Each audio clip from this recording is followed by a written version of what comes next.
I'll be recording quite a lot of these in batch, hopefully today. Technological problems, hopefully you will be out there, as recording has been slightly difficult. This is, again, the second time I've recorded this, so fingers crossed that it actually works. So today's session is all on game mechanics. I'm just going to set it up so that I can share my screen as per. It may take a slight minute to load, but I think everyone is used to my technological issues with my Mac by now. Here we go. Hopefully you should be able to see this. So slideshow. Oh, we've got a slideshow from beginning.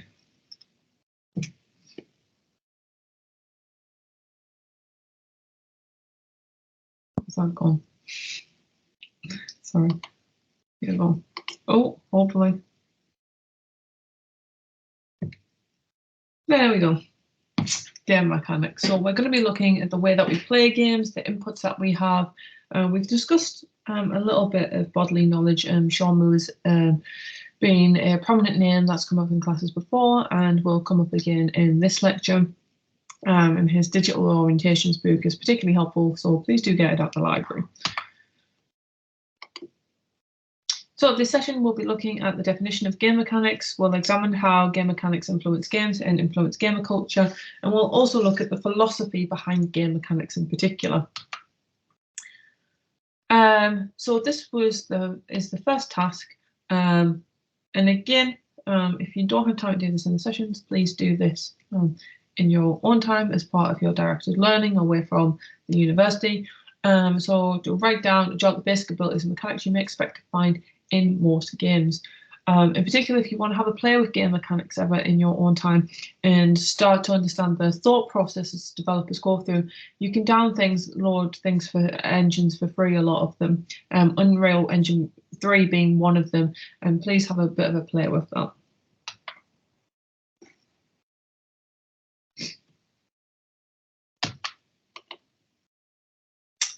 So we're going to watch the first Overwatch match, not in this session, but this is what the link is included for. And to think of the kind of what we know as inhabitant knowledge with a video game, what the avatar needs to know to function well. Within Overwatch, in particular, it's a good example, a good little case study, because you need to know how to jump, how to dodge, how to use the gun, and every single character has a different fighting mechanic. Sometimes it's shooting, sometimes it's punching, sometimes it is long range, sometimes it is close range, such as melee, sometimes it's just shields. There's a lot of different ways to play. And if you don't have any knowledge, you will struggle with Overwatch. Its knowledge basis is the fundamental component to play a skill. The first time I played Overwatch was on mystery mode, where every time I died, I became a new character and therefore needed new knowledge of each character. Suffice to say, it was a disaster because it was a game dependent upon knowledge, and I had none at that stage. So what are game mechanics? Very simply put, they are the mechanical input systems players use to navigate games. They're things that you press and the resulting consequences from pressing these buttons. This is taken from a very kind of what is known as a memeable moment, where people used to have to pay respects. It's memeable. It's still referred to today on football streams if a stream dies or if a team concedes a goal. So this is something to think about now, and I'll leave this up just for 30 seconds or so, which is to think of some of your favourite mechanical systems and why is that? Is it combat based? Is it turn based? Is it a simulation game? What really draws you into the game?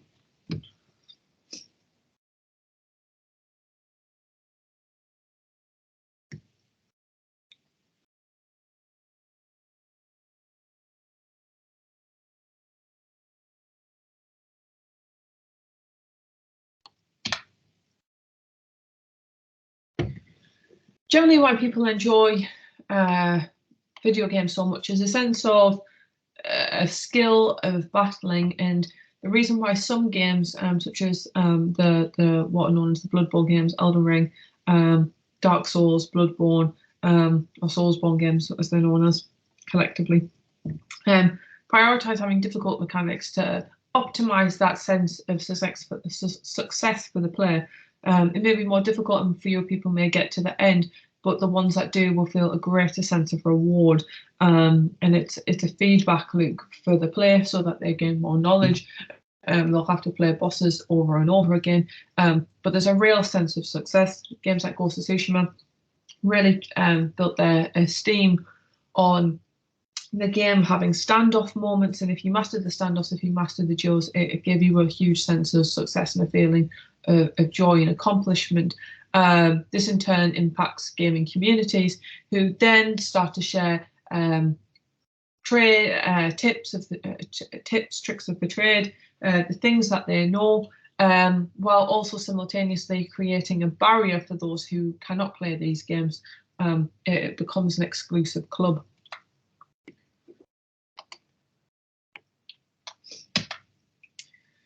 It is through playing games that players learn the tricks of the trade, and these kind of basic functions may be how to move, so how to make Carl, as your example here from Jedi Survivor, move forward. It's how to hold a controller appropriately. It may seem silly, but if I just grab this, if you're an alien in the world, you may hold it like this, thinking that you'll grip it. You may even hold it like this. You may not know how to. So it's having that knowledge means that you know, for example, that the middle button will start the PS, the PlayStation system. It's knowing how to turn it on with that, and often that knowledge has been built up for generations of people playing consoles. It's knowing with very little instructions, there's no words on this controller, that if you press the button with the 3 lines above it, that's generally your options button. And it is knowledge through playing games that we are able to navigate game systems, game menus, and also play games and move avatars and characters. Player knowledge also means that we know that often we need resources in games. You need to look behind the waterfall because there's often something there. It means that you need to collect the hides, so that in Horizon Zero Dawn, for example, you need to collect the hides of animals to be able to craft new materials that you can use. Or in The Last of Us, you need to search around for bullets because you're not going to find them anywhere else. It's also knowledge of where to find save points. Very quickly, you know to navigate on a menu to see if there's a manual save. If not, there will often be a light, as you can see on this presentation. There are little areas of light. That's the meditation points. Usually there is a big light or a big statue or something drawing the player attention to an area, and the player will, after playing many games, will have the knowledge that, okay, this is probably the save point right here, or something that I need to get to in order to save my progress and not lose hours of it. It's also about knowledge of the hands. This was developed by Sean Moores, I believe during his time when he worked at the University of Sunderland, and he wrote Digital Orientations, which is in our library, so please do pick it up. His theory was on knowledge of the hands and how bodily knowledge relates to inputting in media systems. The hand has a mechanical knowledge. You play games so much that you begin to build patterns in your mind and you don't particularly need to look at the screen to be able to navigate it. You just sort of know what you need to press. You know, for instance, you need to keep pressing X to go forwards if you're at PlayStation. It's a sense of at home for the hand. It knows what it's doing in the same way that in previous decades, people may have been so adept at knitting and making and mending their own clothes. They may have been able to sit and knit just while Coronation Street was on and not really need to pay attention to it. That's the same kind of knowledge of the hands. And the key thing of why we learn this is through habitually performed practices. We're constantly playing and we're constantly reinforcing that knowledge. Creating engagement. I'll just leave this up for a few seconds and take a little drink. So in the gamification revolution, Zickerman say that the way to measure engagement, which can mean many different things, but the way that you try and measure it and create meaning around engagement is by measuring it through recency. How long did a user last visit? The frequency, how often do they visit in a period of time? The duration, when they do come, how long are they staying for? and when are they appearing, what times in the day. The virality, how many people do they refer? We've talked about gamers themselves being kind of walking advertisers or billboards for their games. How many people are they bringing to play a game? Ratings, when asked directly, how do they rate the experience? So things like Steam ratings. Knowledge, if quizzed, how much do they know about the correlating product or brand?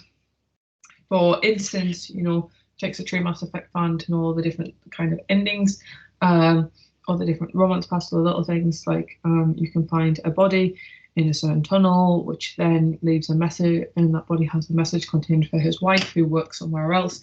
And it's only through engaging and playing that you have knowledge, which can create intrigue, and it creates a sense of achievement for fandoms.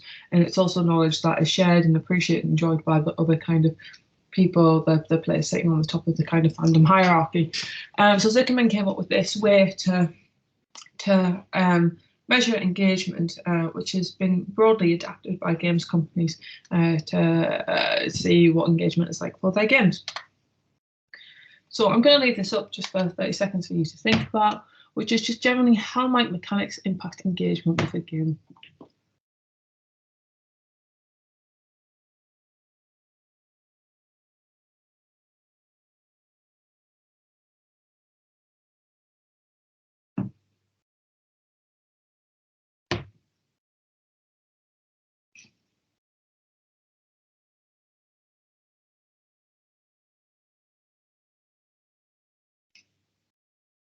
Okay, well, mechanics can impact games in a number of different ways. In particular, they can affect your entry point and whether you enjoy a game and whether you stick with it or whether you get bored to death of it. Biomutant was much rated upon its launch a couple of years ago, but its combat was generally derided for being squishy, not having enough kind of unique points, not feeling as though the hits were really landing, less kind of connection and immersion between the player and the game, so it was less believable that they were in these worlds. And if they didn't believe they were in the worlds, generally they dropped out of playing the game. And that is one way how mechanics formed a real kind of border. They're often overlooked because they're just the things that we rely upon and are used to and expect to work for us, but when they don't work, it means that we can very quickly opt out of believing in a virtual world. So you have the idea from Paul, who wrote The Toxic Meritocracy of Video Games, Why Gaming Culture is the Worst, and again is available in the library. And there's this kind of idea or myth around the idea in the game that you, the player, are solely responsible for success or failure. And Paul stated that video games are a place where the abstract ideology of meritocracy is actualized and solidified. That idea that you are entirely responsible for your own fate. We know this is not true. What happens to you is determined by the developer. It's an online game, it also depends on your team. But games try and make that feeling that you are the very best and everything is entirely up to you. A world where you can escape into, from a world where you may, in the physical world where you may feel powerless, and up to the subjugation of many different systems. Games are supposed to be your safe space where you can be whoever you want to be. However, there are of course limits imposed by games developers. Paul continued that the move towards meritocracy is driven by social dynamics ranging from neoliberalism to technology, and was developed in contrast to previous models of social order based on birth and lineage. We've of course looked at neoliberalism, the concepts of capitalism, in our very first lectures. The idea that we're in a system now dominated by corporations and work in particular, and how technology is blended into that. And technology is seen as a thing that kind of frees us, but actually society hasn't radically changed with technology. It's incorporated into, so those same kind of structures we always have. Technology hasn't changed. It's been used to bolster those societies. Ben Bernanke spoke of meritocracy and the kind of ideal way it's supposed to work. Meritocracy being the belief that we all start off at the same point, and if you work hard enough, you have as many equal opportunities and you can do well in life. And it often fails to take into account class, racism, impacts of disability in particular. But Ben Bernanke, who was the former United States Federal Reserve Chair, stated at a graduation speech at Princeton University that a meritocracy is a system in which the people who are the luckiest in their health and genetic endowment, luckiest in terms of family support, encouragement, and probably income, luckiest in their educational and career opportunities, and luckiest in so many other ways difficult to enumerate, these are the folks who reap the largest rewards. The only way for even a putative meritocracy to hope to pass ethical muster to be considered fair is if those who are the luckiest in all those respects also have the greatest responsibility to work hard, to contribute to the world, and to share their luck with others. Meaning that if you are benefit by your meritocracy, if you get up and if the system works as you say and you're really lucky, the way to kind of stop those inequalities from mattering, the class divisions, racism, ableism, is to do your very best and work and live for those around you and to give as many people as many opportunities as possible. That is supposed to be the very best and positive cycle. And that's the only way to make meritocracy work, meaning actually meritocracy, if it needs that much effort, is it actually the system in place and is it really working? If you have to put that much work in to make sure everyone gets opportunities under meritocracy where everyone is automatically meant to have that, are they really getting it? There's an idea that video games are all equal and provide a meritocracy for play. All you need is a controller and you're on your way and you can play the story just like everyone else. And we'll be discussing why this may be kind of a very simplistic way of looking at games. A meritocracy is a system that allows the best to thrive if they put the work in, and those who don't are destined to remain at the bottom of the pile. In a meritocracy, everyone is supposed to start off on an equal footing with the same opportunities, i.e., if you work hard enough, generational wealth will not matter.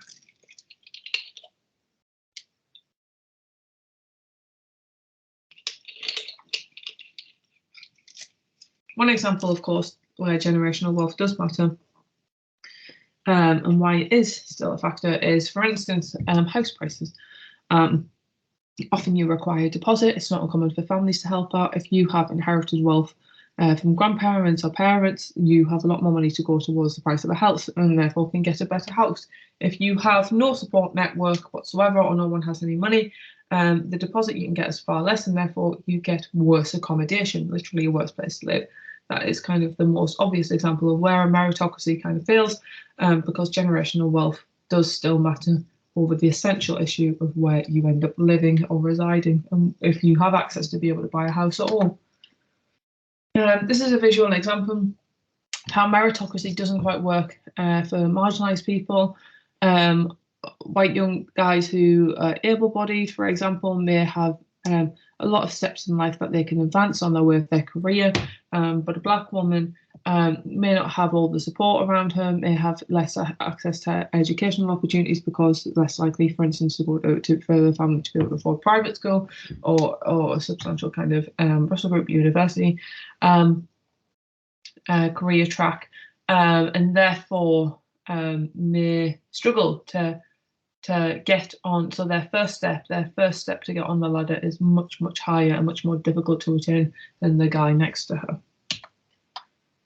Henry Farrell in particular stated that meritocracy is blind to the fact that some people face structural disadvantages and others do not. Talking about exactly what we said, it's this idea that everyone is exactly the same. It ignores the ideas of sexism, racism, ableism. Everyone's just equal and everyone can provide so long as they work hard enough. And it is fine to disagree with the idea that perhaps you may have a different idea about the profound impact of structural inequality, but to ignore something is not an academic argument. And meritocracy fails to engage with the academic, often fails to engage with the academic argument that these equalities do exist in the impact that they have. So the concept of structural disadvantages.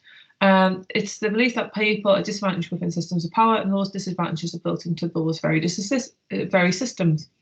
For example, this may mean the gender pay gap often reflects that women are less likely to be promoted to senior roles. This may be because of requiring childcare, being more tethered to the home, sexism, or a combination of factors. The system persistently means that women are less likely to achieve promotions in certain industries and therefore can never bridge the pay gap.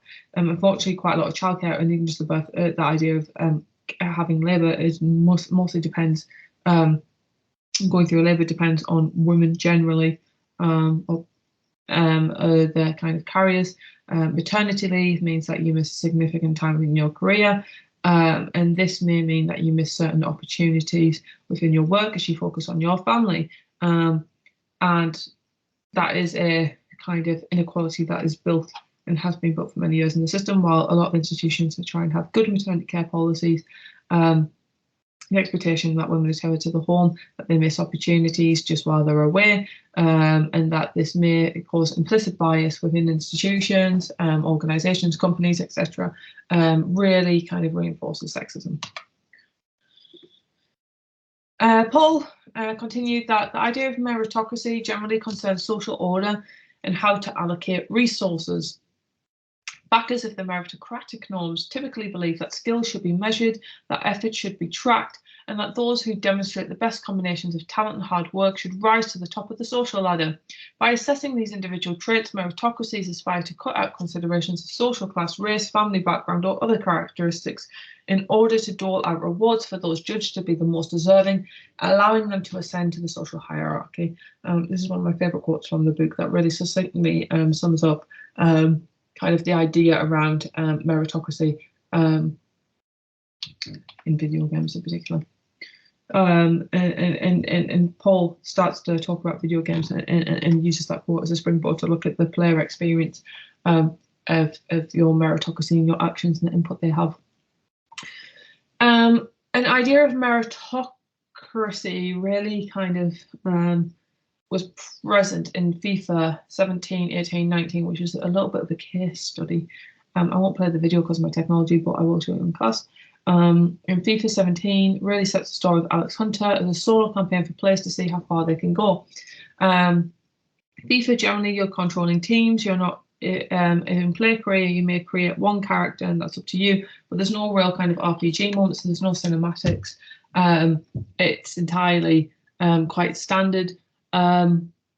With Alex, you get full storyline over his family, over his career, and it was a story it was the first story campaign within FIFA, essentially. Alex is destined, however, for success, with it very difficult for the player to actually fail his career. Even in the sequel game, Alex has already signed for another top club, regardless of any past history. So if you've done absolutely dreadful and scored 10 own goals, in, I think it's the FA Cup final in the first game, you can still be signed by PSG and Atletico Madrid in the second game, which shows that you are not really in a meritocratic system where everything is up to you, because really the game is pushing you to win and be that kind of rose-tinted success story. Again, from Paul's book, and also still available on the Kotaku website, so you've got kind of two sources there. You can look at the original or the one from the book.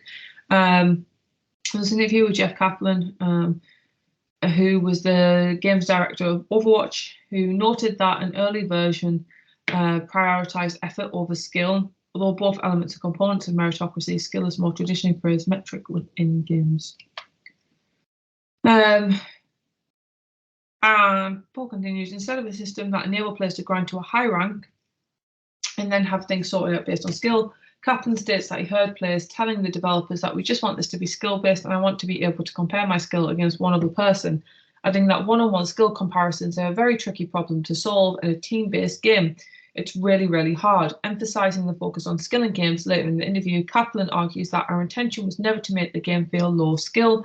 I think skill means a tremendous amount in Overwatch, but we're trying to make a game that feels great to play. Video games are often manically focused on the role of skill and how it sorts out the better from the best, so that the most talented can ascend to their proper meritocratic heights. So Overwatch got some contention because when it was released in 2016, it was actually thought of as quite a welcoming community, very supportive. It was a really nice thing to play. And then they introduced competitive mode, and competitive mode brought out the worst in people. And now Overwatch is known for having a very toxic kind of player base, with regular reporting happening and very little action being done about it. In fact, Overwatch's toxicity is one of the things that the games developers, Blizzard, have claimed to prioritise in recent years and tried to tackle that. So that really shows that since the competitive rank was introduced, where you can level up from the ranks from bronze to platinum, there's been a real change in fan culture and fan behaviour around this game, going from nice and supportive and fun to play to it being more of a grind and more toxic and people getting angry with each other, particularly if they lose. There are pros to competitive modes, the idea that people feel that sense of success, as we talked about earlier, for the work that they've put in to learn more about the game and develop their skill and to practice. And that is seen as a huge reward for people who really want to play skill-based games.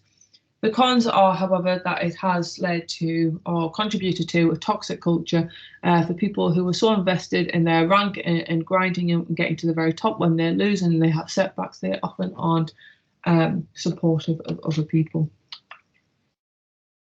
Nathan Grayson from Kotaku, which is available online, looked at the history of Overwatch and how kind of the competitive mode changed it.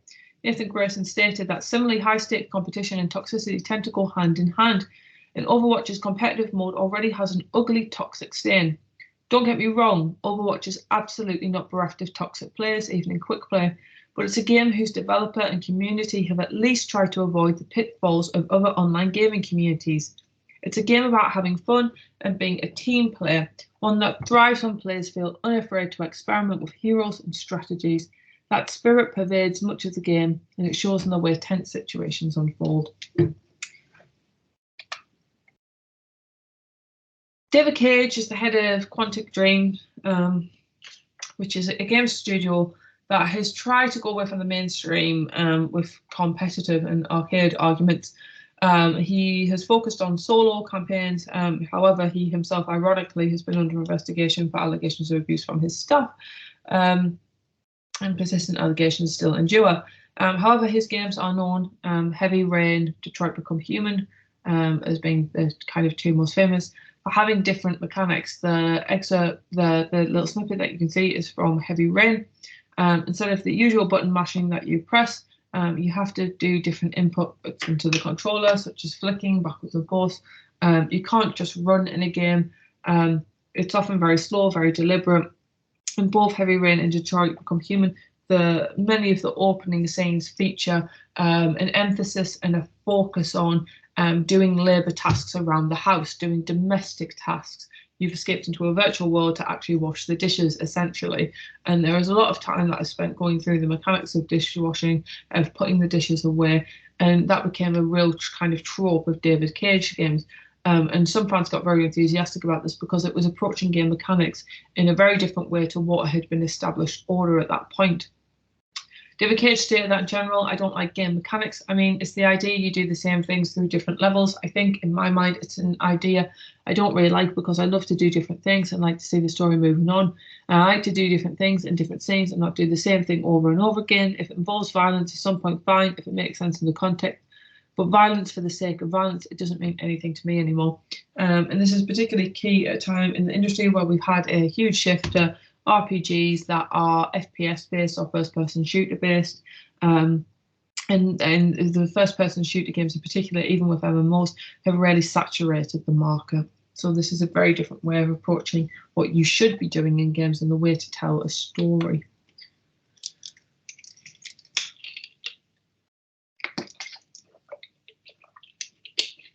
However, what has endured is where David Cage games and the games in David Cage style where the mechanics are slightly different to tell a story haven't really endured or created a long-lasting legacy in the market. They are anomalies, they are something different, but they have not replaced the established order. We still get games heavily based upon skill and heavily based upon trying to prove your worth, particularly through shooters and through combat bases. And part of this is because, as Paul states, skill is seductive and enticing. The competitive mode will likely draw players to the game, but the attempt to clearly convey the merit of a player puts people in a behaviour where they're going to lash out and engage in antisocial behaviour. So there's a social aspect where people want to be the very best. And they want to be the very best at the main type of game, and that is generally first-person shooters, and they generally measure skill. However, when people aren't the best, which they want to be, and they fall short of their own idealism, what happens often is backlash. and this can lead to and contribute a toxic culture. It's not always the only factor. For instance, David Cage games do still have a toxic culture around, because what happens in communities, you get lots of different voices, and people sometimes have backlash to different ideas, or fans can just argue with each other over many different points. However, there is a specific toxicity that emerges when people play competitive games, because they want to win and they want to feel power over other players, and they want to prove that they are the best.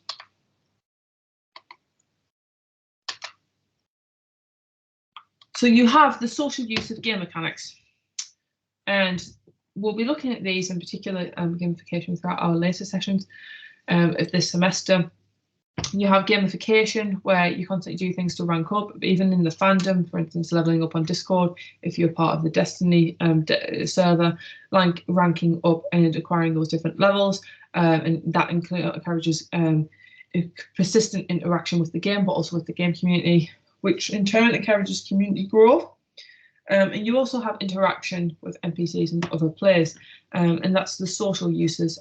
For instance, it may be chat boxes, it may be being able to ping where enemies are. It's communicating within a game to develop the direction of yourself and the direction of other characters around you. But generally, and I'm going to leave this up again for about a minute so you can think about this, about why do we need communication tools. So why do games need mechanics so players can talk with one another, come up with strengths and weaknesses for games which require mic use, and games which have set text options for communication? I'll leave that up.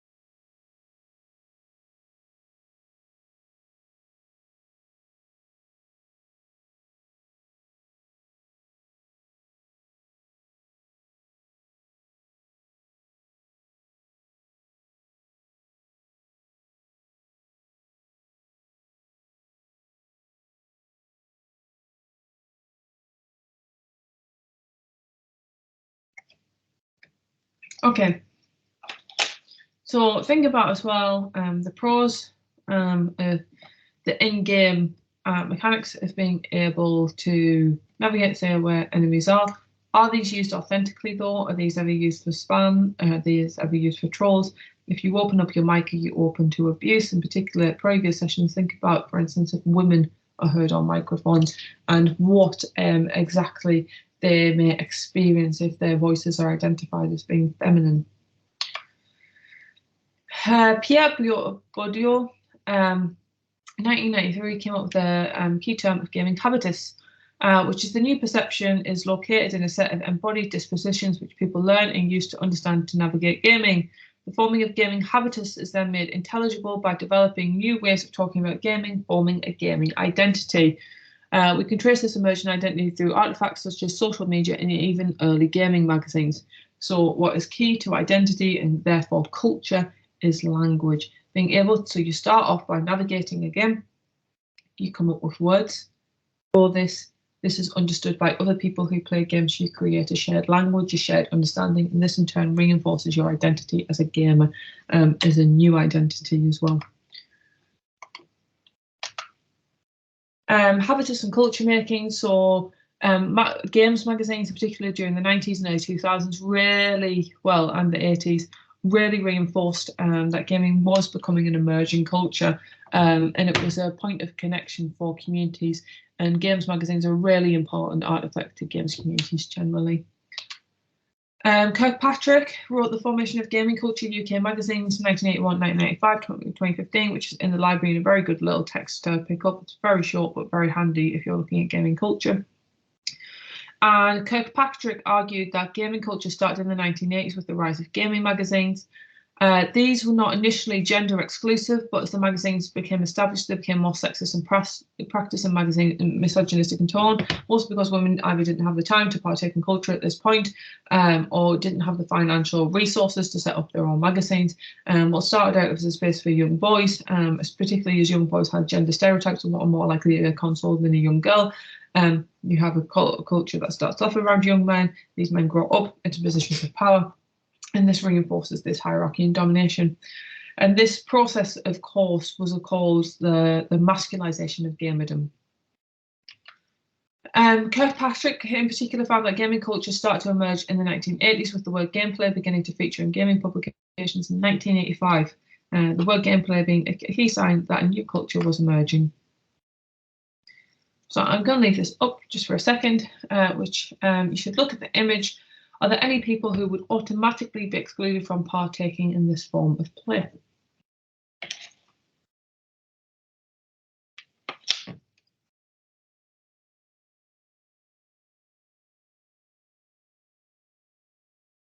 How are they holding it? Who would need access? Think about ability and disability. Because one of the key things is that disabled people are often shut out of video games. And Anna Anthropy, who we've kind of referred to, who features in Marks at the Arcade and who talks about meritocracy video game. Anthropy is a games developer, often interviewed, and is a really valuable kind of resource throughout your time in the course. But she stated that the amount of both manual dexterity and gameplay and experience required to operate a game design for the Xbox 360 makes play inaccessible to those who aren't already grounded in the technique of playing games. And to attain that level of familiarity with games requires a huge and continuous investment of time and money. Keeping up with new games costs bucks. This means that older people, people with families and obligations, people trying to raise kids, or any people with a lack of free time invest have a harder time getting access to games. There's a structural issue right there, cost and money. But you also have accessibility and who can hold a controller in their hand. If I have one hand only, I can only access this side of the controller. And therefore, I would not be able to play many PlayStation games that I enjoy. I'm going to leave this up again for 30 seconds. It's because Microsoft has made great strides with accessibility, and this is a really key article. And Microsoft is, in particular, has prioritized accessibility, and this article talks about because there is a huge market of people who want to play games. Games are mainstream now. They're part of culture, which means that people expect to have access to them. And it is wrong to leave disabled people behind. So Microsoft in particular made real strides with investing in accessible games and controllers for people with many motor or mobility issues. So again, I'll just leave this for 20 seconds.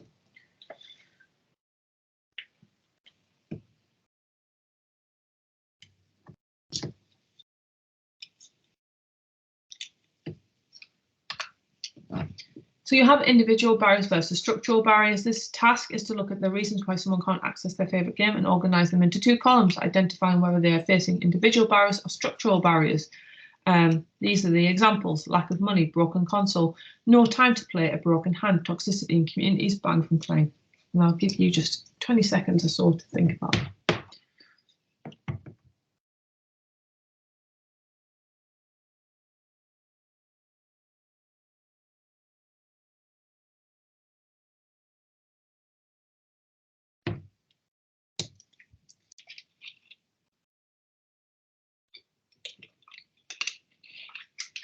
Many things may be